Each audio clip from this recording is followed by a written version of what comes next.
Halo semuanya, namaku Rizky dan aku akan menjelaskan apa itu proses penyesuaian dalam akuntansi. Simak baik-baik ya. Proses penyesuaian merupakan proses pemuktahiran akun pada akhir periode akuntansi. Nah, itu bertujuan untuk menyesuaikan saldo rekening ke saldo sebenarnya. Nah, ada beberapa penyebab kenapa sebuah akun memerlukan proses penyesuaian. Nah, yang pertama, yaitu beberapa pendapatan dan beban yang belum tercatat di akhir periode akuntansi. Contohnya nih, sebuah perusahaan yang sudah melakukan jasa pada konsumen, tetapi belum dibayar. Atau, sebuah perusahaan yang belum membayar gaji karyawan meskipun karyawan tersebut telah bekerja sampai akhir periode. Yang kedua, beberapa beban tidak tercatat secara rutin. Contohnya, perlengkapan, supplies, bisa habis di akhir periode karena perlengkapan bukanlah aset tetap. Yang terakhir, yang ketiga, beberapa pendapatan dan beban bisa berubah seiring berjalannya waktu. Contohnya, beban dibayar di muka bisa tercatat menjadi beban di akhir periode. Kemudian, proses penyesuaian ini akan menghasilkan sebuah jurnal, yaitu jurnal penyesuaian. Nah, di dalam jurnal penyesuaian ini akan ada dua jenis akun yang membutuhkan penyesuaian. Yang pertama yaitu akrual. Nah, yang kedua yaitu penundaan atau deferral. Nah, kapan sih akrual dan penundaan atau deferral ini akan terjadi? Nah, akrual akan terjadi ketika jasa sudah dilakukan atau pengeluaran sudah terjadi tetapi tidak dicatat sebagai pendapatan atau beban. Nah, akrual bisa dicatat sebagai pendapatan dan beban sehingga ada pendapatan akrual dan beban akrual. Nah, apabila akrual dicatat sebagai pendapatan, akun jurnal penyesuaiannya akan menjadi debit sebagai aset, kredit sebagai pendapatan. Apabila akrual dicatat sebagai beban, akun jurnal penyesuaiannya menjadi debit sebagai beban dan kredit sebagai liabilitas.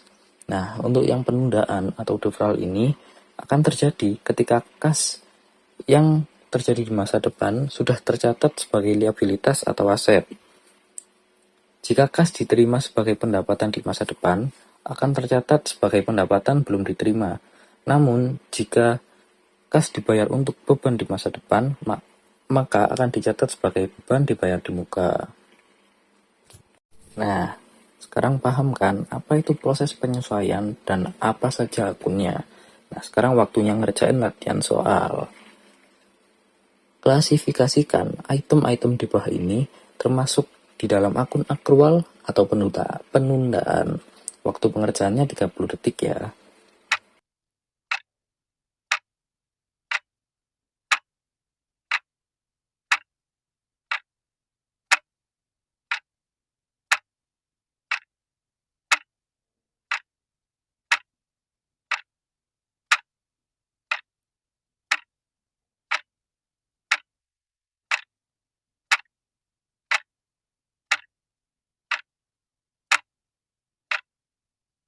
Nah, aku akan jelasin kenapa A dan D masuk ke akun akrual dan kenapa B dan C masuk ke akun penundaan.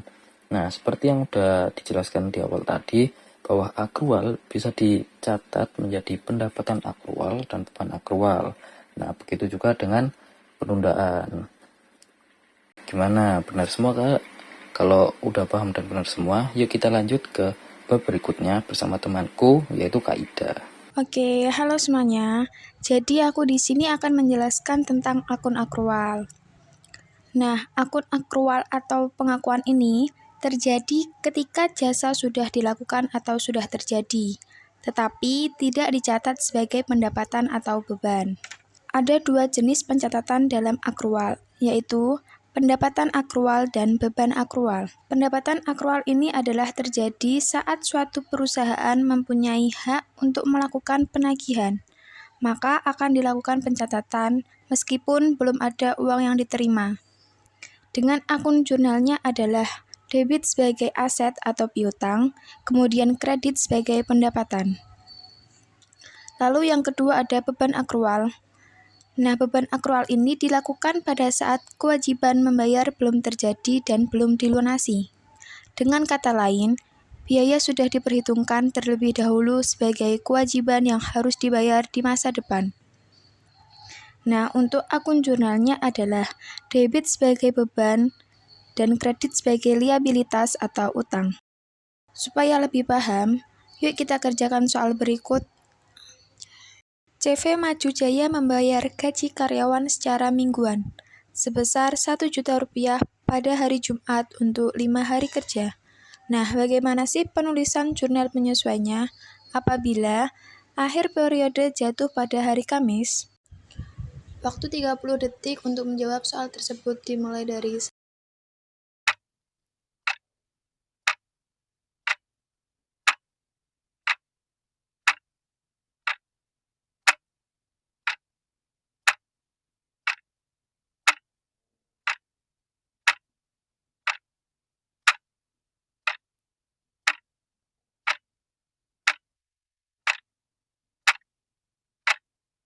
Untuk jawabannya, perhitungan gajinya yaitu Rp1.000.000 dibagi 5 hari kerja tadi, kemudian dikali 4.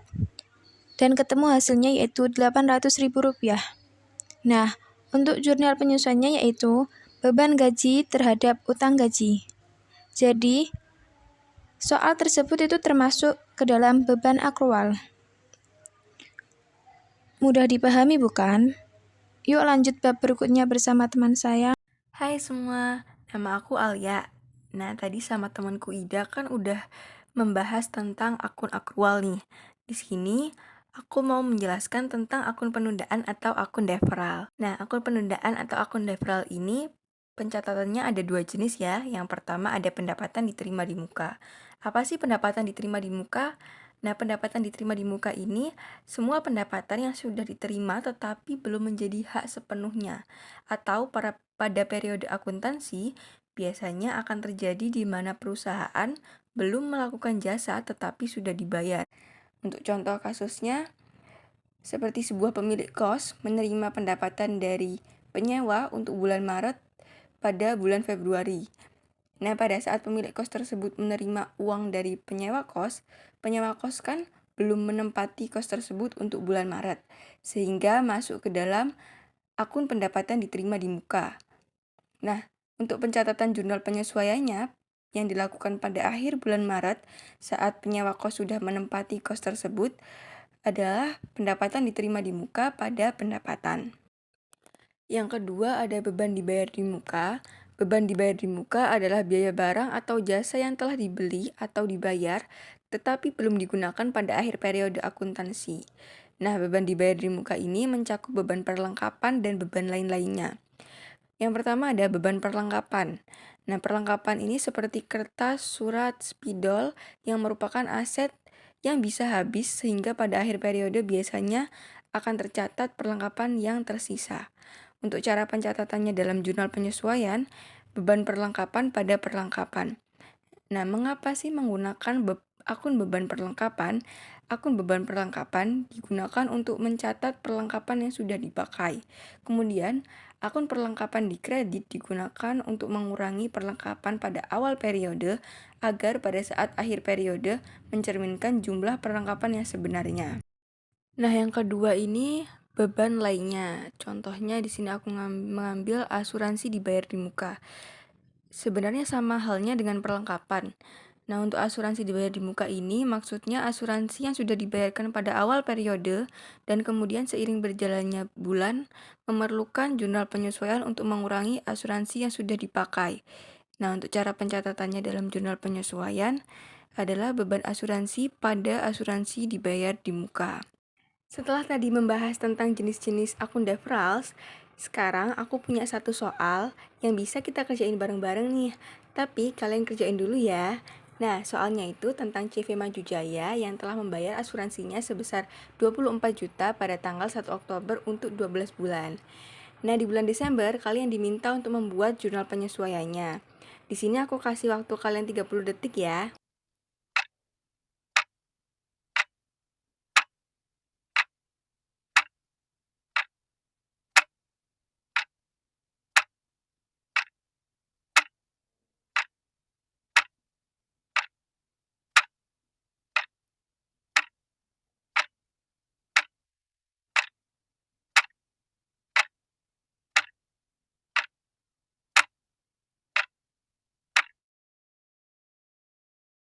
Nah, setelah mengerjakan soal tadi, sekarang kita bahas bareng-bareng yuk jawabannya.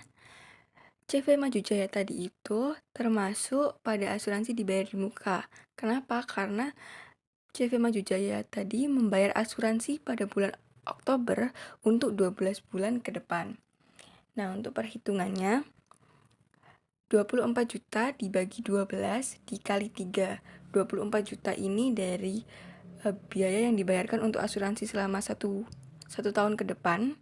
Kemudian 3 ini jumlah bulan dari Oktober ke Desember. Jadi Oktober, November, Desember itu kan 3 bulan ya. Jadi dikali 3. Hasilnya 6 juta. Nah, untuk pencatatannya sendiri menggunakan akun beban asuransi pada asuransi dibayar di muka senilai 6 juta. Nah, gimana? Udah makin paham belum tentang jurnal penyesuaiannya?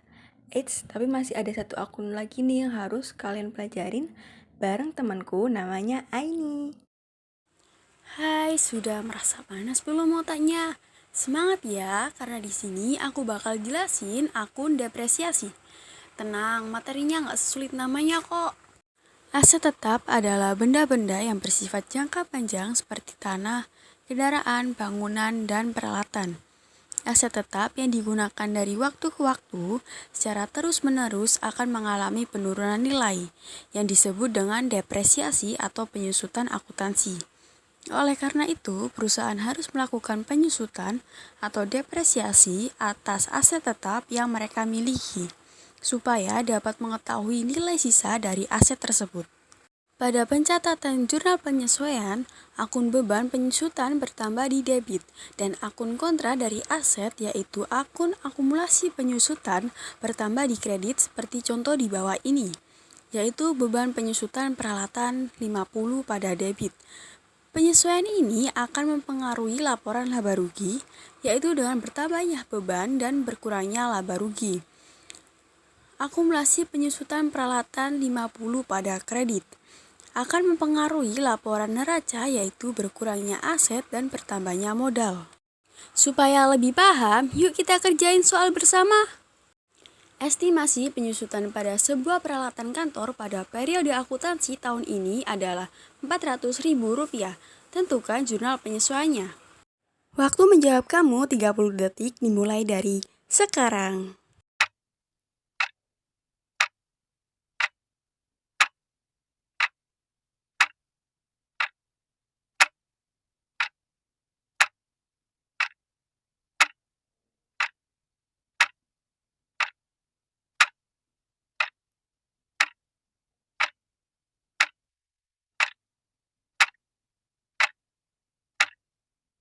Jawaban untuk jurnal penyesuaian tersebut yaitu beban penyusutan peralatan Rp400.000 pada debit dan akumulasi penyusutan peralatan Rp400.000 pada kredit.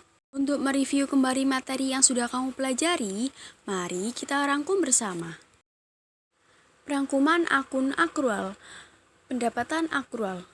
Pekerjaan dilakukan tapi belum diterima pembayaran. Maka jurnalnya aset pada debit, pendapatan pada kredit. Contohnya, piutang 500 pada debit, pendapatan 500 pada kredit.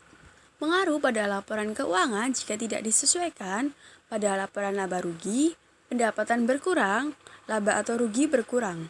Pada neraca saldo, aset berkurang, ekuitas berkurang. Beban akrual. Contoh, gaji atau pendapatan karyawan belum dibayar pada akhir periode. Jurnalnya, beban pada debit, liabilitas pada kredit. Contohnya, beban gaji 250 pada debit, utang gaji 250 pada kredit. Pengaruh pada laporan keuangan jika tidak disesuaikan. Pada laporan laba rugi, beban berkurang, laba rugi bertambah. Pada neraca saldo, utang berkurang, ekuitas bertambah. Rangkuman akun penundaan. Pendapatan diterima di muka. Contoh, kas diterima sebelum pekerjaan dilakukan seperti pendapatan sewa diterima di muka. Jurnal penyesuaiannya, liabilitas pada debit, pendapatan pada kredit. Contohnya, sewa diterima di muka 120 pada debit, pendapatan sewa 120 pada kredit. Pengaruh pada laporan keuangan jika tidak disesuaikan Pada laporan laba rugi, pendapatan berkurang, laba atau rugi berkurang. Pada neraca saldo, utang bertambah, ekuitas berkurang. Beban dibayar di muka. Beban yang sudah dibayar atau sudah digunakan pada periode akuntansi. Contohnya, beban perlengkapan atau asuransi. Penyesuaiannya, beban pada debit, aset pada kredit. Contohnya, beban perlengkapan 1.240 pada debit, perlengkapan 1.240 pada kredit. Pengaruh pada laporan keuangan jika tidak disesuaikan, pada laporan laba rugi, beban berkurang, laba atau rugi bertambah. Pada neraca saldo, aset bertambah, ekuitas bertambah. Rangkuman akun depresiasi. Aset tetap dapat menyusut ketika nilai mereka berkurang atau karena digunakan pada operasi perusahaan. Jurnal penyesuaiannya, beban di debit kontra aset di kredit. Contohnya, beban penyesuaian 50 debit, akumulasi penyusutan 50 kredit. Pengaruh pada laporan keuangan jika tidak disesuaikan, pada laporan laba rugi, beban berkurang, laba atau rugi bertambah. Pada neraca saldo, aset bertambah, ekuitas bertambah. Nah, untuk mengukur sepaham apa sih kamu sama materi ini, kamu bisa kerjakan soal latihan berikut. Pada 31 Desember 2021, data yang terakumulasi dari neraca saldo belum disesuaikan dari CV Maju Jaya adalah sebagai berikut. Perlengkapan yang tercatat pada neraca saldo 2 juta, perlengkapan yang tersisa 450.000. Gaji karyawan yang belum dibayar adalah 1.750.000. Terjadi penyusutan pada kendaraan sebesar 10 juta. Telah melakukan sebuah servis pada konsumen sebesar 5 juta, tetapi belum diterima pembayaran. Diterima pendapatan sewa sebesar 2 juta. Waktu menjawab kamu 1 menit, dimulai dari sekarang.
Maka jurnal penyelesaiannya, beban perlengkapan bertambah 1.550.000 di debit, perlengkapan berkurang 1.550.000 di kredit.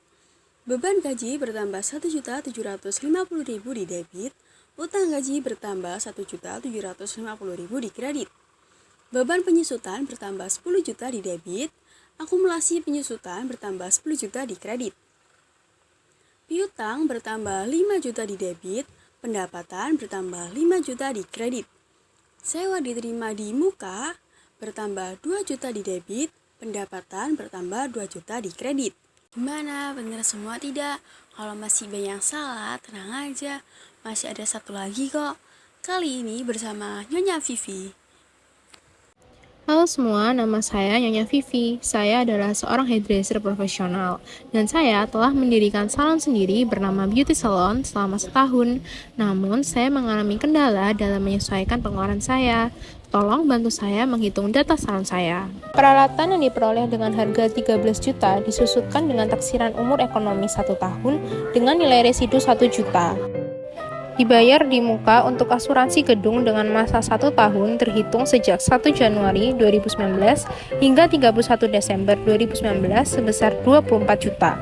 Perlengkapan salon pada neraca saldo awal Januari 2019 adalah sebesar 6 juta, sedangkan pada 31 Januari 2019 perlengkapan tersisa 1 juta. Diterima pendapatan di tim muka untuk rias artis secara berkala selama 6 bulan sebesar 6 juta.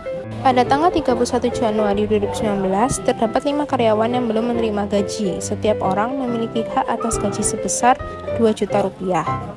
Pada akhir Januari 2019 terdapat tagihan listrik dan iklan sebesar 250.000. Nah, untuk soal ini bisa dikerjakan kapan saja tanpa dibatasi oleh waktu ya. Untuk jawaban bisa diakses pada link yang tercantum di deskripsi video. Selamat mengerjakan!